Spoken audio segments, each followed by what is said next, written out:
In this video, I'm going to show you how you can easily hide your activity status on Instagram. Be sure to watch the video to the very end so you don't make any mistakes, and of course do not forget to like this video and subscribe to my channel. Thanks guys. So let's get started, and first off, open up Instagram app and then go to your profile page.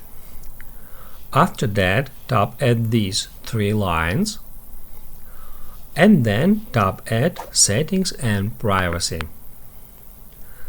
After that, scroll down until you find Messages and Story Replies.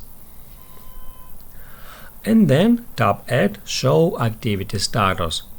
If that option turned on, it allows accounts you follow and anyone you message to see when you were last active or are currently active on Instagram apps. When this is turned off, you won't be able to see the activity status of other account.